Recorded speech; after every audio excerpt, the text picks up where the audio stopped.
Okay, so like last time we had covered till the period of Jahangir, जहाँ पर हमने देखा था कि जो आर्किटेक्चरल स्टाइल जो है उसमें उसके डेकोरेशन में बेसिकली जो है अब रेड सैंडस्टोन की जगह पर मार्बल्स का यूज बढ़ने लगा था। इसके अलावा जो है सेमी प्रेशियस स्टोन्स जो हैं like Lapis lazuli and stuff, उनका जो है यूज वो बढ़ने लगा था, राइट। और ये जो कह सकते हो कि ग्रैंडियर से जो है कह सकते हो कि ब्यूटी की तरफ जो है जो ट्रांजिशन रहा है ये जो है दिख जाता है इत्माद उदौला के टुम्ब से।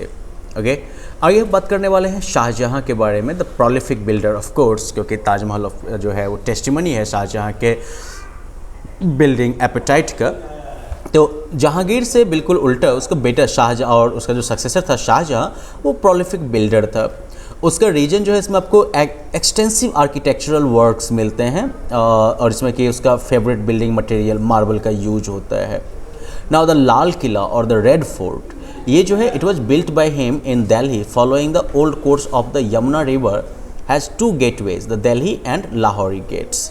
ओके, जो लाल किला जो बनवाया था उसने दिल्ली में यमुना के जो यमुना का जो पुराना वाला जो रास्ता था उसके बगल में इसके दो गेटवेज थे, इसमें निकलने के दो रास्ते थे, दिल्ली गेट और लाहौरी गेट। इसके अलावा जो है they are several notable buildings inside, इसके अंदर जो है फिर बहुत सारे इंपॉर्टेंट बिल्डिंग्स जैसे कि दीवाने आम, दीवाने खास एंड देन रंग महल।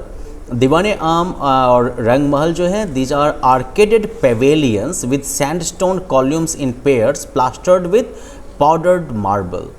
ओके, ये जो है बेसिकली आर्केडेड पेवेलियंस हैं, तो मतलब कि कह सकते हो कि बड़ा सा जो है डिस्प्ले एरिया टाइप का हो जाएगा ये। ओके, और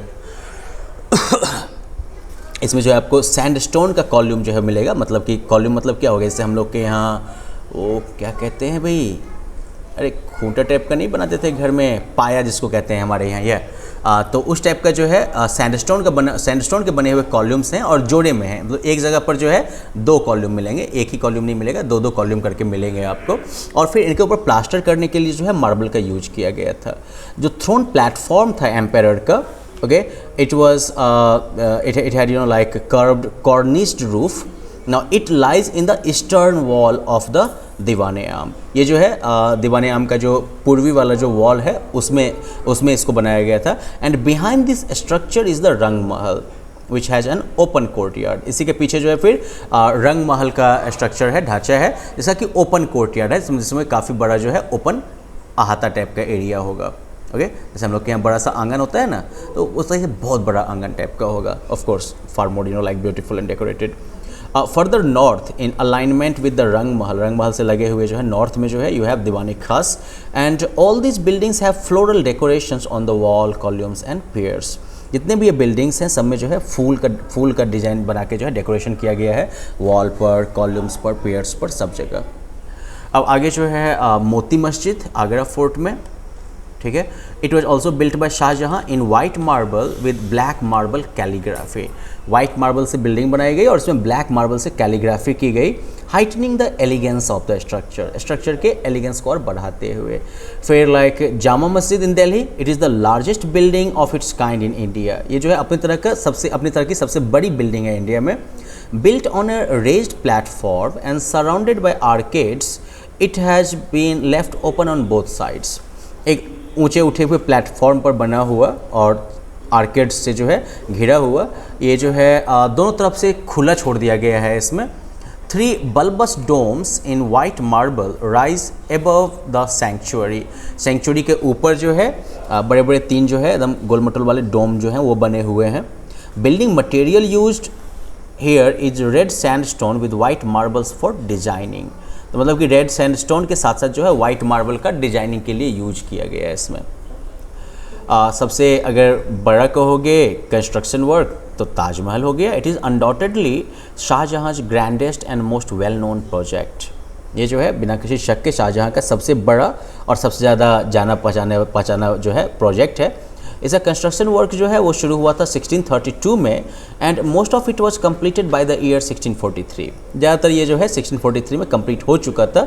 it is a rectangular complex with a high enclosure wall and a lofty entrance gateway in the middle of the southern gate. तो ये जो है रेक्टेंगुलर जो है आयताकार जो है ये कॉम्प्लेक्स है पूरा का पूरा, ओके जैसा कि काफ़ी बड़ा जो है, काफ़ी ऊंचा जो है एनक्लोजर वॉल है और काफ़ी जो है कह सकते हो कि लॉफ्टी एंट्रेंस गेटवे है सदर्न साइड के मिडिल में, एकदम से लॉफ्टी मतलब काफ़ी कह सकोगे प्रभावशाली, काफ़ी जो है प्रभावित करने वाला। ओके और मेन बिल्डिंग जो है ताज का, okay it stands on A high marble platform. ये जो है एक काफ़ी ये रिलेटिवली ऊंचे जो है मार्बल प्लेटफॉर्म पर बना हुआ है ताज का main building at the northern end of the enclosure. उस कैंपस के जो है उत्तर वाले एंड पर बना हुआ है। Now to the west of this structure is a mosque with a replica on the east side retaining the effect of symmetry।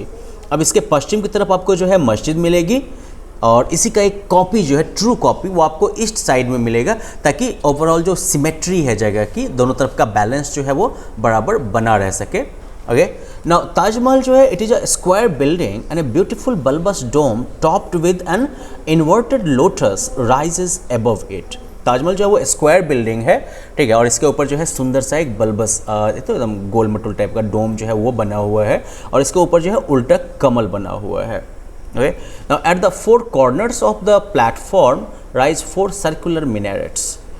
इस प्लेटफॉर्म के चारों कोने पर जो है आपको फिर चार ये गोल गोल जो है मिनरेट्स मिल रहे हैं, मीनार मिल रहे हैं, ठीक है, देख रहे हो यही मीनार का स्ट्रक्चर हो गया और इसके ऊपर फिर से इसके ऊपर भी डोम टाइप का स्ट्रक्चर बना हुआ है।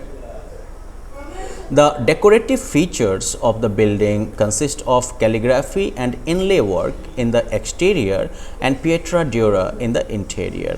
okay? तो मतलब कि कैलीग्राफी और इनले वर्क जो है वो एक्सटीरियर में किया गया और पिएट्रा ड्यूरा जो कि पहले एक्सप्लेन किया गया था तो वो आपको इंटीरियर में मिलेगा।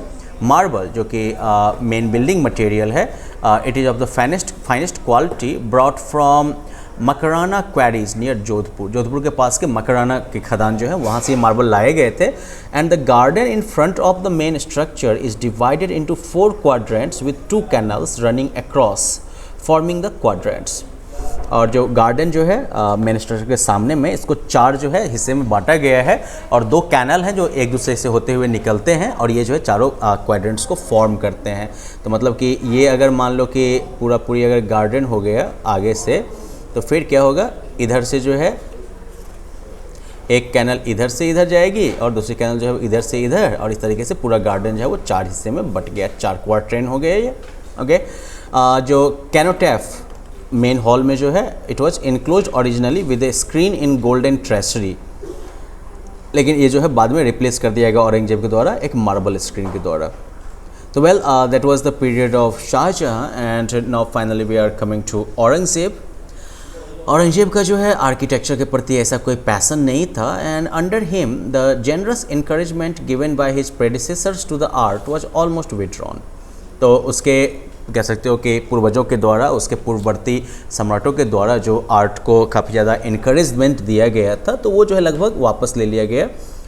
इस पीरियड में जो मेजर बिल्डिंग्स हैं उसके पीरियड में बनाए हुए, उसमें जो उसका मज़ोलियम है औरंगाबाद में, ओके, फिर बादशाही मस्जिद लाहौर में और द मोती मस्जिद लाल किला में दिल्ली में। तो ये उसके उस समय के मेजर बिल्डिंग्स हो गए। औरंगजेब के डेथ के बाद 1707 में जो है Mughal empire declined, Mughal empire जो है उसका पतन होने लगता है। डिक्लाइन मतलब पतन होना, नीचे गिरना।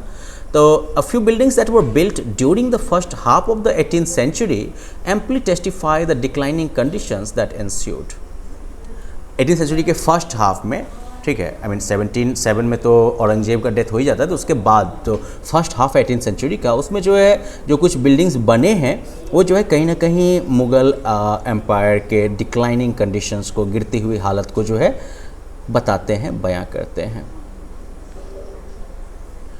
Now we will look at the regional impact on architecture and then tank and step wells built at that time, but we will cover those in the next lesson.